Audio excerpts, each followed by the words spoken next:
உலகெங்கிலும் உள்ள ராவணா பார்வையாளர்கள் அனைவருக்கும் வணக்கம். நான் ராகவேந்திரன் பன்னீர்செல்வம். ராவணா வலையொலி சார்பில் சில முக்கிய நிகழ்வுகளை முன்னெடுக்க இருக்கிறோம். அதற்காக உங்களுடைய பங்களிப்பை அளிக்க வேண்டும் என நீங்கள் நினைத்தீர்கள் என்றால் கீழே இருக்கக்கூடிய வங்கி எண்ணிற்கோ அல்லது UPI ஐடிக்கோ உங்களுடைய பங்களிப்பை தாராளமாக செலுத்தலாம்.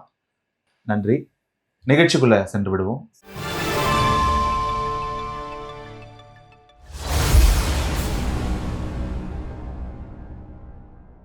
ராவணா பார்வையாளர்கள் அனைவருக்கும் வணக்கம்.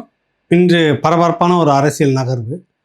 காங்கிரஸ் திமுக தரப்பில் இறுதி கட்ட பேச்சுவார்த்தை அப்படின்னு சொல்லலாம். ஃபைனலாக ஒரு பேச்சுவார்த்தை பேசி முடிக்கலாம் அப்படின்ற பேரில் சிதம்பரம், தேசிய கட்சியில் இருக்கக்கூடிய சிதம்பரமும் தமிழ்நாடு காங்கிரஸ் கட்சி தலைவர் செல்வ பெருந்தகையும் முதல்வர் ஸ்டாலின் அவர்களை வீட்டில் போய் சந்தித்து பேசுகிறாங்க. சந்தித்து முடிச்சுட்டு வெளியே வந்த பிறகு சிதம்பரம் வழக்கம் போல மீடியாவுக்கு ஏதாவது ஒரு தகவலை சொல்லணும். எங்களுடைய பேச்சுவார்த்தை சுமூகமாக சென்று கொண்டிருக்கிறது, அது விரைவில் டெல்லி ஒரு முடிவு எடுக்கும், அப்படி ஏதோ ஒன்று பேசக்கூடிய மனிதர் தான் அவர் வழக்கமாக. ஆனால் எதுவுமே பேசாமல் ஓடுறாரு அப்படின்னு சொல்லலாம். மீடியா விரட்டிக்கிட்டு போது ஒரு பதிலும் இல்லை.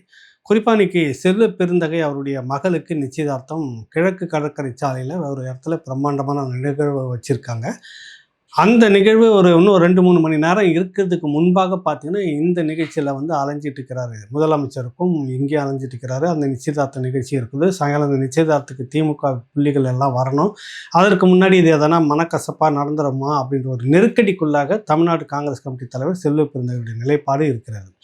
அதற்கு முன்பாக ஊடகத்தில் பேசிய அதனுடைய செய்தி தொடர்பாளர் கோபண்ணா அவர்கள் 100% காங்கிரஸ் திமுக கூட்டணி உறுதி, பிரியறதுக்கெல்லாம் இல்லை, காங்கிரஸ் திமுகவைத்தான் தேர்ந்தெடுக்கும், அதுதான் திமுக கூட பயணிப்பது தான் சரியாக இருக்குன்ற மாதிரி அவர் தொடர்ச்சியாக ஊடகங்களுக்கு பேசிக்கிட்டு இருந்தார். ஆனால் உண்மை நிலவரம் என்ன அப்படின்னு நீங்கள் பார்க்கும்போது கிட்டத்தட்ட ஒரு தொங்கலுக்குள்ளே வந்துருச்சு. 2 பேருமே கைவிட்டு கொண்டார்கள். ஒருத்தர் பற்றியிருந்த அந்த கை இப்போ இருந்த கை விலகி கொண்டிருக்கிறது அப்படின்னு.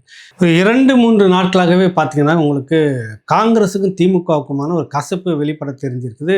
முதலமைச்சர் ஸ்டாலின் அவர்களுடைய பிறந்தநாள் நிகழ்ச்சி வழக்கம் போல் கடந்த 2-3 ஆண்டுகளாகவே அன்பு சகோதரர் ஸ்டாலின் அவர்களுடைய பிறந்த நாளுக்கு வாழ்த்து அப்படின்னு தான் உங்களுக்கு ராகுல் பதிவிட்டுட்டு வர்றது வழக்கம்.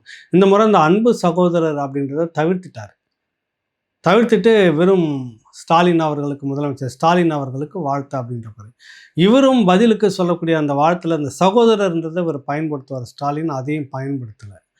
இவரை முதலமைச்சர் ஸ்டாலின் அவர்களை பின்தொடர்றது, ட்விட்டரில் பின்தொடர்பவராக ராகுல் இருந்ததை அதை அவர் கேன்சல் பண்ணிக்கிட்டார்.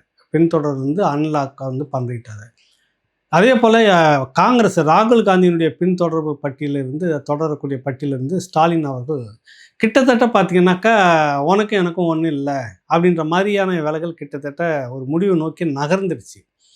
41 தொகுதி இவங்க கேட்குறாங்க. அது இல்லாமல் 4 ராஜ்யசபா சீட் இப்போ வரக்கூடிய இந்த 15ஆம் தேதிக்கு முன்னாடி நடக்கக்கூடிய இதில் 2 ராஜ்யசபா MP வேணும். அடுத்தது 2028 காலியாக போகிறதுல 2 ராஜ்யசபா MP சீட்டு வேணும் அப்படின்றதுல திமுகவுக்கு ரொம்பவுமே கசப்பாகி இருக்குது. அது ஏன்னா இப்போ அடுத்து 2028க்கும் இப்போவே உத்தரவாதம் கொடுக்கணும் அப்படின்ற நிர்பந்தம் அழுத்தம் எதற்குன்னா, அடுத்து 41 சட்டமன்ற தொகுதின்றதுக்கு வாய்ப்பே இல்லை. கடந்த முறை 25 வாங்கி 18 வெற்றி பெற்றிருந்தாங்க. அதனால் 20 அப்படின்றதுல வேணால் அவங்க பார்க்கலான்றது தான் திமுக தரப்பு ஏற்கனவே சொல்லிட்டு இருந்தது. ஏன்னா இந்த வாழ்வா சாவா அப்படின்றத தேர்தல் இந்த 2026 திமுக இனி அடுத்த கட்டத்துக்கு நகரணுமா, தொடரணுமா, இல்லை இதோட முடிச்சுக்கணுமா அப்படின்றது ஒரு கட்டம் தான் இருக்குது. 2026 வெற்றி பெற்றால் உதயநிதி முதலமைச்சராக உட்காருவார். அது பிற்பாடு அந்த கட்சியை திரும்ப அடுத்த கட்டத்துக்கு கொண்டுட்டு போகிறதுக்கான வேலைகள்லாம் நடக்கும். ஒருவேளை இதில் திமுக தோல்வி அடைஞ்சிச்சுன்னா இந்த கட்சி இதோட பின்னுக்கு போகிற வழி தான் இருக்குது ஒழிய முன்னேறி வருவதற்கான வழியில் ஒரு 5 ஆண்டுகளில் அந்த கட்சி சின்னாபின்னமாக போகிறதுக்கு வாய்ப்பு இருக்கிறது. கருணாநிதி அவர்களைப் போல நீண்ட நெடிய காலமாக எதிர்க்கட்சி அரசியல் செய்வதற்கான இடம் இப்போ திமுக கிட்ட, உதயநிதி கிட்டே, ஸ்டாலின் கிட்டே இல்லை. தாக்கு பிடிக்க முடியாது என்றது அவங்களுக்கு உறுதியாக தெரியுது. இந்த நேரத்தில் இவங்க இந்த அதிகாரத்தில் பங்கு, ஆட்சியில் பங்குன்னு கேட்குறது சுத்தமாக திமுக விரும்பலை. அதை ஏற்கனவே பேசி முடிச்சுட்டாங்க. அதுக்கெல்லாம் வாய்ப்பே இல்லை, மாநிலத்துக்கு ஒத்து வராது அப்படின்ட்டு. இப்போ ராகுல் தரப்பில், காங்கிரஸ் தரப்பில் ஒரு பிரிவுக்கு என்ன அப்படின்னாக்கா, டெல்லியில் நீங்கள் கூட்டணி வச்சுக்கிறீங்க, நாங்கள் மெஜாரிட்டியாக இருந்தாலும் கூட ஆட்சியில் பங்கு, அதிகாரத்தில் பங்குன்னு உங்களுக்கு கொடுத்துருக்குறோம், அந்த சமூக நீதி ஏன் இங்கே வர மாட்டேங்குது? மத்தியில் மட்டும்தான் இருக்கணுமா சமூக நீதின்றது, எல்லாருக்கும் பரவலாக அதிகாரத்தை கொடுப்பது. உன் கூட நான் கூட்டணியில் இருக்கிறேன், உன்னை தூக்கி சுமந்துட்டு இருக்கிறேன், நீங்கள் எங்களை தூக்கி சுமக்கிறீங்க, 2 பேரும் ஷேர் பண்ணிக்கிறதுல ஒரு விகிதாச்சார அடிப்படையில் தொகுதியை அதிகாரத்தை பங்கு எடுத்துக்கிறதுல என்ன தப்பு இருக்குது? காங்கிரஸ் கட்சியை நாங்கள் வளர்க்கணுமா, இல்லை ஒரு திமுகவுடைய கிளை கழகமாகவே இருக்கணுமா அப்படின்றது அந்த கட்சியில் உங்களுக்கு மாணிக்க தாகூர்லேருந்து திருச்சி வேலுசாமி செய்தி தொடர்பாளர் இப்படியான மூத்த தலைவர்கள் ஒரு பக்கம் எதிர் விளையாட்டு விளையாடிட்டு இருக்கிறாங்க. இந்த பக்கம் வந்து பார்த்தீங்கன்னா செல்வ பெருந்தகை, ப. சிதம்பரம், இந்த கோபண்ணா, பீட்டர் அல்போன்ஸ் இவர்களெல்லாம் திமுகவுடைய இருக்கணும் அப்படின்னு. ஆனால் கிட்டத்தட்ட 90% நிர்வாகம் காங்கிரஸ் தரப்பில் இருக்கக்கூடிய நிர்வாகிகள் தமிழ்நாட்டை பொறுத்த வரைக்கும் டெல்லிக்கு ஒரு முடிவாக சொல்லிட்டாங்க, வேணாம், நமக்கு இந்த ஒரு முறை அதிகாரம் மட்டும்தான் பறி போகும், ஆனால் திமுகவுக்கு மொத்தமும் பறி போகும். காங்கிரஸ் திமுக கூட்டணி என்றால் மட்டுமே இங்கே வந்து வெற்றி வாய்ப்புக்கு அதிக இடம் இருக்குது, அதனால் இந்த முறை விட்டுடுவோம்னு சொல்லிட்டு டெல்லிக்கு உறுதியான ஒரு அழுத்தத்தை கொடுத்துருக்காங்க இங்கிருந்து. அதனால தான் இந்த முடிவெடுக்கும் அதிகாரத்தை வந்துட்டு காங்கிரஸினுடைய தலைமை வந்து கார்கே கிட்ட கொடுத்துருக்குது. இப்போ செல்வ பெருந்தகை இங்கே சொன்னாலும் கூட அது ஒரு நெருக்கடியாக மாறும். செல்வ பெருந்தகனுடைய நிலைமை, கோபண்ணானுடைய நிலைமையெல்லாம் இப்போ 2 கட்டானா இருக்குது. இது காங்கிரஸ் திமுக கூட கூட்டணி இருப்பது தான் எங்களுக்கு தமிழ்நாட்டில் சரியாக இருக்கும், தமிழ்நாட்டு காங்கிரஸ் கமிட்டி மேலே கொண்டுட்டு போகலாம் அப்படின்னு. 67க்கு பிறகு காங்கிரஸ் கட்சி இங்கே வளரவே இல்லை, அடிமையாக தான் இருக்குது.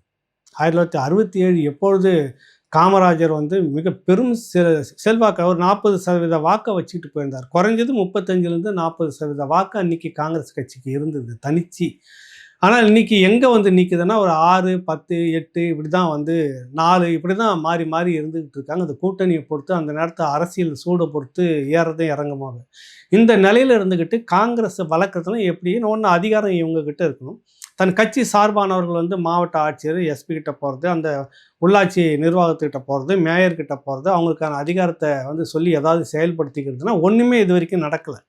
இந்த திமுகவை அண்டி இருப்பவர்களுக்கு நிறைய விஷயம் நடந்திருக்கலாம், ஆனால் பரவலாக இருக்கக்கூடிய காங்கிரஸுக்கு எதுவுமே ஒரு பலனும் இல்லை.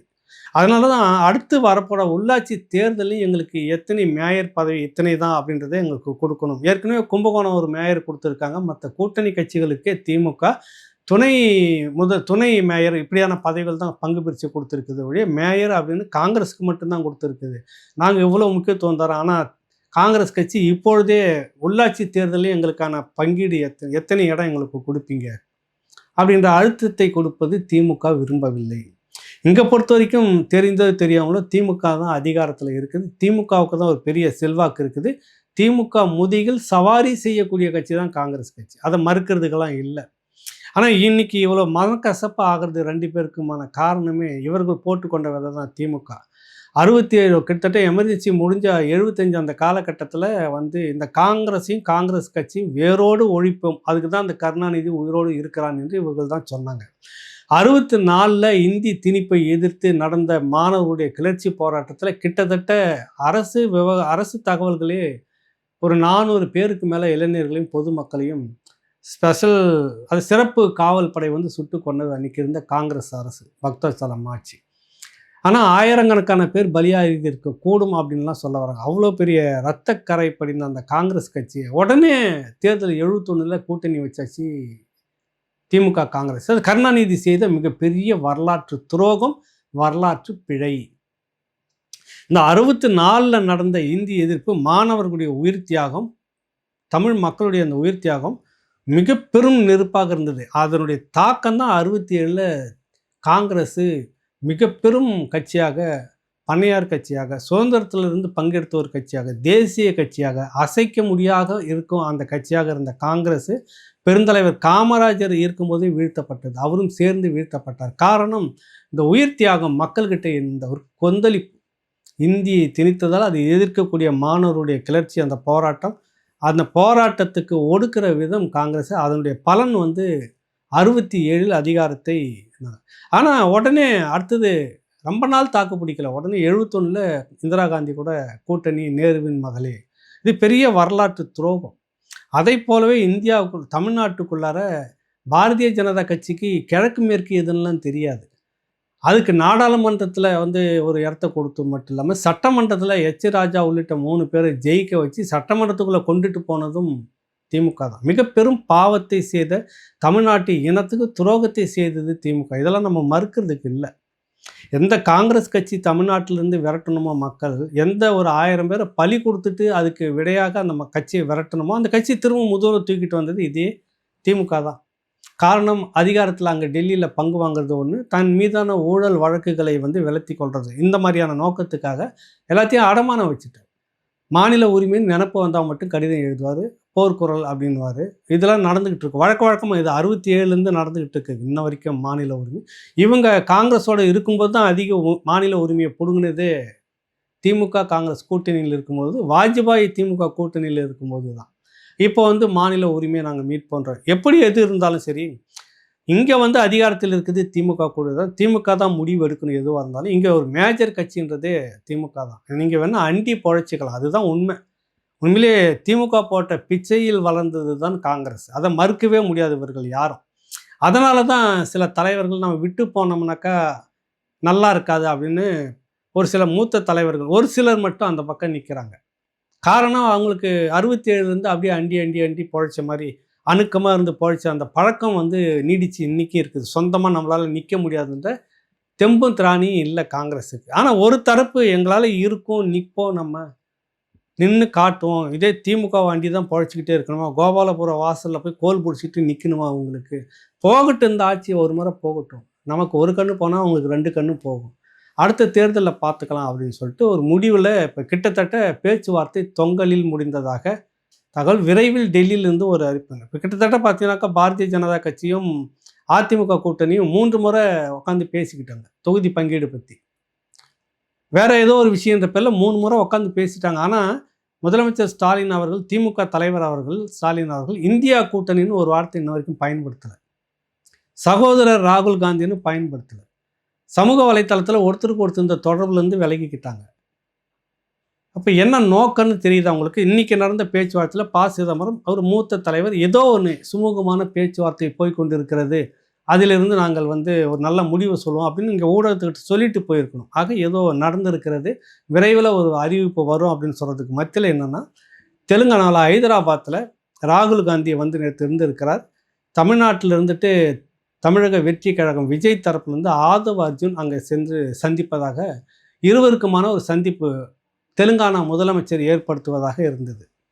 அந்த தெலுங்கானா அந்த சந்திப்புக்கான இது நடக்கிறதா இருந்தது. கடைசி நேரத்தில் நடந்ததா இல்லையா அப்படின்ற ஒரு தகவல் ஒன்றும் உறுதியாக கிடைக்கல.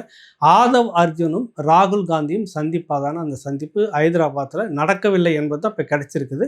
ஆனால் அவங்களுக்குள்ளே பேசிக்கிட்டு இருந்திருக்கிறாங்க. தமிழக வெற்றி கழகமும் காங்கிரஸும் தொடர்ந்து பேசி கொண்டு இருக்கிறது. எது எப்படி பார்த்தாலும் விரைவில், அதாவது இன்று மாலையோ இல்லை நாளையோ தமிழக வெற்றி கழகத்தில் காங்கிரஸ் கட்சி இணைகிறது அப்படின்னு ஒன்று வரும். இல்லைன்னா இதுக்கு மேலே நீங்கள் கொடுக்குறத வாங்கிக்கிட்டு உங்கள் கூட நாங்கள் இருக்கிறோம் அப்படின்னு சில பேர் முடிவு எடுக்கிற மாதிரி அந்த பக்கத்துக்கு போவாங்க. எது எப்படி இருந்தாலும் காங்கிரஸ் கட்சிக்கும் திமுகவுக்கும் ஒரு பெரிய மனக்கசப்பு வந்து விட்டது. மனக்கசப்போடு தான் இந்த தேர்தல் வேலை செய்யணும். ஒருவேளை கூட்டணி வச்சுக்கிட்டாங்கன்னா அது நீடிக்குமா களத்தில்? ஏன்னா ஒரு 90% காங்கிரஸுக்கு திமுக காங்கிரஸ் கூட்டணி வேணான்னு சொல்லக்கூடியவங்க தான் காங்கிரஸில் இருக்கிறாங்க. இப்போ இவங்க தான் கிரவுண்ட் ஒர்க் பண்ணணும். அதிகாரத்தில் மேலே உட்காந்துங்கிற ப. சிதம்பரமோ கோபண்ணாவோ செல்வ பெருந்தகையோ எங்கேயோ ஒரு இடத்துல உட்காந்துட்டு அவங்க பண்ண போகிறது கிரவுண்ட் ஃபீல்டு ஒர்க்கு முழுக்க 2ஆம் கட்ட 3ஆம் கட்ட தலைவர்கள் தான் களத்தில் இறங்கி வேலை செய்யணும். இவ்வளோ மனக்கசப்பு பிறகு நம்ம இவ்வளோ இறங்கி நின்று கேட்டிருக்கிறோம், இவ்வளவும் கொடுக்க முடியாது, நீங்கள் இங்கே எங்களுக்கு கீழே தான் கிடக்கணும், அப்படி அதிகாரத்தில் பங்குன்ற பழக்கம்லாம் திமுகவுக்கு வகைராவிலேயே கிடையாது. அப்புறம் நீங்கள் மட்டும் எங்ககிட்ட டெல்லியில் வாங்கிக்கிறீங்களே எப்படி அப்படின்ற கோபம் காங்கிரஸ் கட்சி மத்தியில் இருக்குது. இது இணைந்து தேர்தல் களத்தில் 2 பேரும் சுமூகமாக வேலை செய்வார்களா இதற்கு மேலும் என்றது பெரிய கேள்விக்குறியாக இருக்குது. உண்மையிலே யதார்த்தம் அதுதான். நல்ல காங்கிரஸ்காரர்கள் திமுகவுக்கு இறங்கி வேலை செய்யணுமா அப்படின்ற மனக்கசப்போடு தான் உள்ளே இருப்பாங்க. இது வெற்றி வாய்ப்பை தருமா அல்லது பள்ளத்தில் கவுத்துருமா அப்படின்றது போக போக தெரியும். இன்னும் ஓரிரு நாட்களில் தெளிவான ஒரு முடிவுக்கு வந்துடும். இந்த பக்கம் அதிமுக கூட்டணி ஒரு கட்டமாக மேலே வந்துக்கிட்டே இருக்குது. இது எந்த அளவுக்கு போகுது அப்படின்றத நம்ம அடுத்த ஒரு சந்திப்பில் பேசுவோம். நன்றி, வணக்கம்.